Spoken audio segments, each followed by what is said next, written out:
नमस्कार दोस्तों, आज के सेशन के अंदर ज्योग्राफी के एक बहुत ही इंपॉर्टेंट कॉन्सेप्ट के ऊपर चर्चा करेंगे, that is a continental drift theory. धरती के ऊपर कई सारी चीजें हम लोगों को सालों साल में बदलती हुई दिखाई दी। उसके लिए अलग अलग थ्योरियां जो है वो देखने को मिलती है। सबसे पहली थ्योरी जो थी वो कॉन्टिनेंटल ड्रिफ्ट थ्योरी थी, जो उस समय पर 1912 में अल्फ्रेड वेगनर द्वारा बनाई गई थी। पेन कॉपी रख दो, बस कहानी सुनो आप कि क्या हुआ था। होता कुछ ऐसा है कि 1912 में अल्फ्रेड वेगनर धरती का भ्रमण कर रहे होते हैं, चीजों को समझ रहे होते हैं, तो उनको पता लगता है कि श्रीलंका के आसपास टिलाइट पाए जा रहे हैं। टिलाइट मतलब क्या होता है? ग्लेशियर के सेडिमेंट्स। जो ग्लेशियर से सेडिमेंट बनते हैं ना, उनको टिलाइट कहा जाता है। वो श्रीलंका में है। वहीं अभी आप सुन रहे होंगे कि रशिया के अंदर ऑयल, नेचुरल गैस, ये सब पाया जा रहा है। उन्होंने देखा क्या रशिया के अंदर ऑयल और नेचुरल गैस है। इसमें सोचने वाली क्या बात है? सोचने वाली बात यह है कि ऑयल, नेचुरल गैस, कोयला, ये सब कहां मिलता है? जहां पर सालों पहले जानवर ज्यादा रहे हो, जहां पर बायोडाइवर्सिटी रही हो। रशिया तो पोलर रीजन है ना, यहां कहां बायोडाइवर्सिटी है? तो यहां पर कोल और नेचुरल गैस का प्राप्त होना अपने आप में एक सोचने वाला विषय है। वहीं श्रीलंका तो इक्वेटर के पास है, गर्म रीजन है, यहां पर बर्फ के टिलाइट कैसे मिल गए? इसके दो ही तरीके हो सकते हैं, इसके दो ही कारण हो सकते हैं। या तो सूरज पहले रशिया के आसपास रहा हो, या फिर रशिया पहले इक्वेटर के आसपास रहा हो, सूरज वहां जाने से रहा। तो ऐसा जरूर हो सकता है कि रशिया यहां पर हो। ऐसी कंडीशन में इनके दिमाग में एक डाउट उत्पन्न हुआ कि क्यों ना ऐसा हो रहा हो कि रशिया पहले यहां हो, मतलब कॉन्टिनेंट जो है मूव कर रहे हो, यानी कि कॉन्टिनेंट ड्रिफ्ट कर रहे हो। इसके ऊपर इन्होंने रिसर्च करने का प्रयास किया और इन्होंने कई सारी चीजों को देखा। उसके बाद इन्होंने एक थ्योरी बनाई जिसे इन्होंने कहा कॉन्टिनेंटल ड्रिफ्ट थ्योरी, जहां पर इन्होंने ढेर सारे लोगों को बोला कि आओ बैठो बैठो, और फिर इन्होंने अपनी थ्योरी बताना शुरू करी। इन्होंने कहा कि देखो, सालों पहले ऐसा हुआ होगा कि ये जितने भी कॉन्टिनेंट है ये सब कुछ एक साथ सेंटर में होंगे। क्यों ऐसा? अगर आप ध्यान से इन सारे कॉन्टिनेंट्स को देखो तो ये कॉन्टिनेंट आपस में जिगसॉ फिट है। मतलब अगर मैं नॉर्थ अमेरिका को यहां लगाऊं तो एग्जैक्टली इस जगह पे फिट हो सकता है यूरोप, ये यूनाइटेड किंगडम को अगर मैं ऊपर कर दूं तो। यहां देखो, ये वाला कोस्ट है, ये वाला कोस्ट है। क्या मैं साउथ अमेरिका को अफ्रीका के इस रीजन में बिल्कुल सही से फिट कर सकता हूं? ये देखो आप, ये ऑस्ट्रेलिया है, ये पूरे रीजन है। इन सबको मैं अगर यहां इकट्ठा कर दूं तो ऑस्ट्रेलिया इस जगह पे आ सकता है। देख रहे हो, इस जगह पे ऐसे फिट है क्या? नहीं है? इंडिया की ये बॉर्डर देखो, ऑस्ट्रेलिया का ये रीजन देखो, अपने आप में ये सब जिक्सॉ फिट लग रहे हैं कि नहीं लग रहे हैं? बोलो, है? मतलब कि ये एक पजल की तरह है। ये भी जगह देखो आप, ये है, ये है। इन तीनों को अगर मैं पास में लाऊं ग्रीनलैंड के साथ में, तो ये सब एक साथ में जुड़ जाएंगे। कोई पजल जैसा नहीं लग रहा है ये? तो उन्होंने कहा कि यार ऐसा हो सकता है कि एक समय पे सारे के सारे कॉन्टिनेंट जो हैं वो एक साथ होंगे। फिर क्या हुआ होगा कि दो फोर्स लग रहे होंगे। एक पोल फ्लिंग फोर्स, मतलब पोल की तरफ खींचने वाला फोर्स, और दूसरा टाइडल फोर्स। पोल की तरफ खींचने वाला फोर्स क्यों? क्योंकि इनका कहना था कि इक्वेटर के यहां से धरती बड़ी है, वहां पर ग्रेविटी कम लगती है। पोल के यहां पर धरती छोटी है, क्योंकि धरती का शेप परफेक्ट गोल नहीं है। धरती का शेप कैसा है? इस टाइप का। तो इक्वेटर के यहां से चौड़ी है, पोल के यहां से छोटी है। पोल के यहां पर ग्रेविटेशनल फोर्स इस कारण से ज्यादा लगता है, यहां पर कम लगता है। ऐसी कंडीशन में जितने भी कॉन्टिनेंट हैं वो पोल तरफ मूव कर रहे होंगे, जिसके कारण से सबसे पहले ये जितने भी कॉन्टिनेंट थे ये एक साथ थे। इनको इन्होंने कहा कि पेंजिया था। ये पेंजिया क्योंकि जर्मन थे, पेन का मतलब सारा, जिया मतलब धरती, जितना भी पानी एक साथ था उसे इन्होंने कहा कि पेंथलेसा, मतलब सारा पानी एक साथ, सारा समुद्र एक साथ, पेंथलेसा। पेंजिया और पेंथलेसा हुए। अब पोल फ्लिंग फोर्स से क्या हुआ कि ये रीजन दो भाग में टूट गया। ऊपर क्या बना? गोंडवाना लैंड। ऊपर क्या बना? लॉरेशिया। नीचे बना Gondwana land. India was part of this Gondwana land. ठीक है। फिर उसके बाद में इंडिया जो है वो ऊपर मूव करने लगा और इधर जो नॉर्थ अमेरिका है और साउथ अमेरिका है ये लेफ्ट साइड यानी कि वेस्टवर्ड मोशन करने लगे। क्यों करने लगे? अल्फ्रेड वेगनर का कहना था कि धरती जो है वो इस तरीके से घूमती है वेस्ट टू ईस्ट। ऐसी कंडीशन में जो पानी की टाइड्स हैं वो अपोजिट डायरेक्शन में चलती हैं, वेस्ट डायरेक्शन में इधर, जिसके कारण से टाइडल फोर्स की वजह से नॉर्थ अमेरिका और साउथ अमेरिका वेस्टवर्ड मूव करने लगे। ऐसा इन्होंने कहा। नॉर्थ अमेरिका थोड़ा तेजी से मूव किया, इस कारण से पीछे जो है वो छोटे छोटे आइलैंड छूट गए। South America slow slow move किया, इस कारण से कोई आइलैंड यहां पर छूटा नहीं।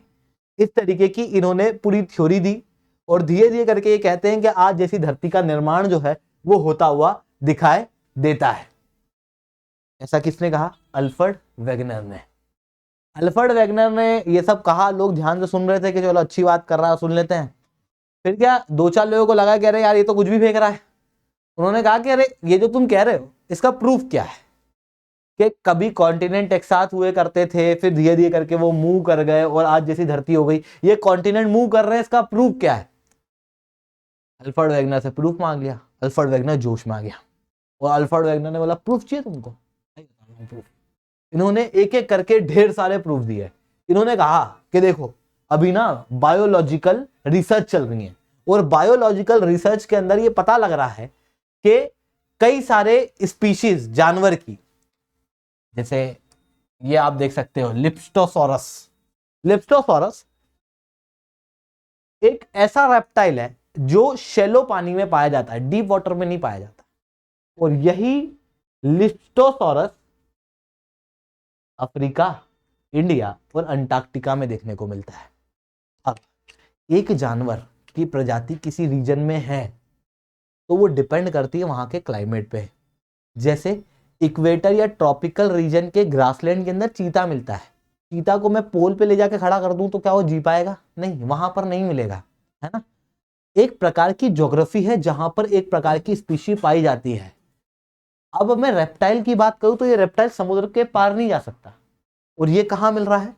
इसके फॉसिल्स मिले हैं अफ्रीका में इक्वेटर के आसपास, इंडिया में ट्रॉपिकल रीजन के आसपास और अंटार्कटिका में पोल के आसपास। कैसे हो सकता है भाई साहब? एक और है साइनोग्नेथस, ये साउथ अमेरिका और अफ्रीका में पाया जाता है। ये इतने बड़े अंटार्कटिका के समुद्र को कैसे पार कर गया ये रेप्टाइल, जबकि तो शैलो वाटर में पाया जाता है, डीप में चल ही नहीं सकता। तो ये दो रीजन में कैसे पाया जा सकता है? ये तभी हो सकता है जब एक समय पर ये सारे के सारे कॉन्टिनेंट एक साथ हों।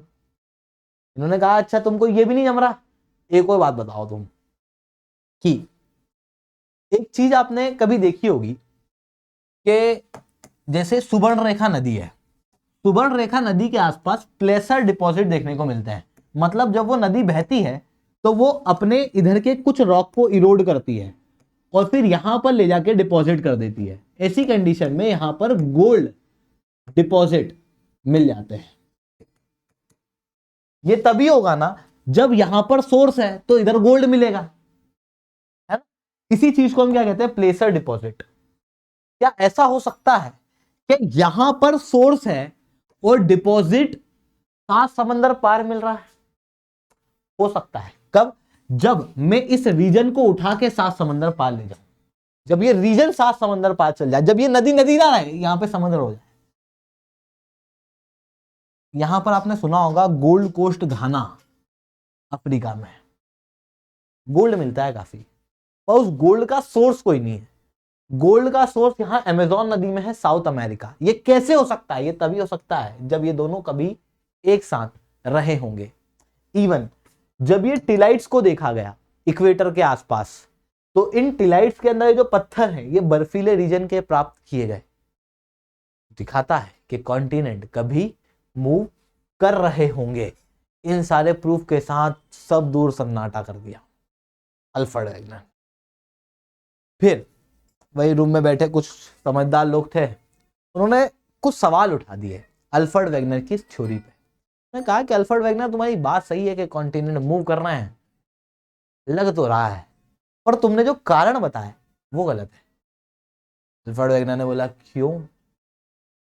उन्होंने कहा कि यार अगर पोल फ्लिंग फोर्स इतना स्ट्रांग है कि वो कॉन्टिनेंट को मूव करा सकते हैं, तो फिर ये पोल फ्लिंग फोर्स तो धरती के रोटेशन के अपोजिट लग रहा है। ऐसी कंडीशन में धरती के रोटेशन को भी रोक सकते हैं, फिर तो इतने साल में धरती का रोटेशन रुक जाना चाहिए था। इतना स्ट्रांग कैसे हो सकता है?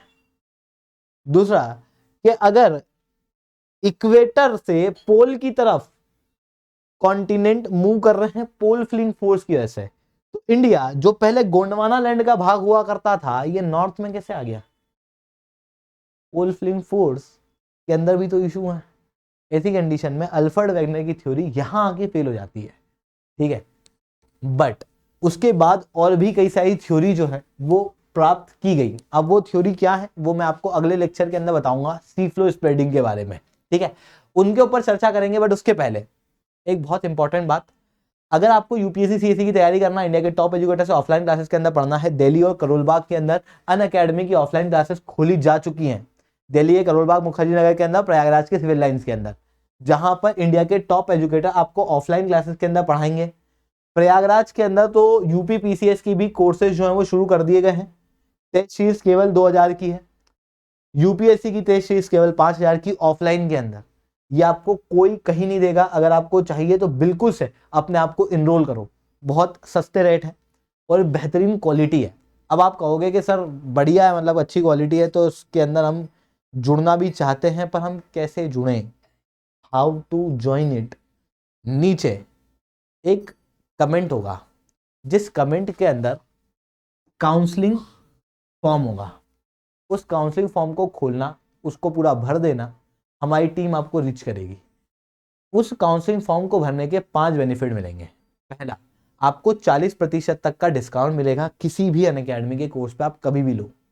दूसरा, आप जब भी ऑफलाइन में जाओगे आपको डेमो क्लासेस मिलेंगी। तीसरा, आपको डेडिकेटेड रूप से 1-on-1 मेंटरशिप दी जाएगी फ्री ऑफ कॉस्ट। साथ में जैसे ही आप फॉर्म भरोगे वहां पर 2 अलग अलग लिंक जनरेट होगी। पहली लिंक में मेरे लेक्चर के पीडीएफ होंगे और दूसरी लिंक में हर महीने करंट अफेयर्स जितने भी होते हैं उन सबको कंपाइल करके एक मैगजीन बनाई जाती है, इंपॉर्टेंट करंट अफेयर केवल, क्योंकि आप पूरे न्यूज़पेपर को रिवाइज नहीं कर सकते। ऐसी कंडीशन में वो मैगजीन आपको फ्री ऑफ कॉस्ट मिलेगी। तो उस काउंसलिंग फॉर्म को बिल्कुल से भर देना, ठीक है। इसके अलावा दोस्तों, ऑलरेडी 29 जनवरी से मुखर्जी नगर के अंदर हिंदी मीडियम की बैचेज शुरू हो रही है और इंग्लिश मीडियम वालों के लिए करोलबाग के अंदर 27 जनवरी से बैचेज जो है वो शुरू हो रही है।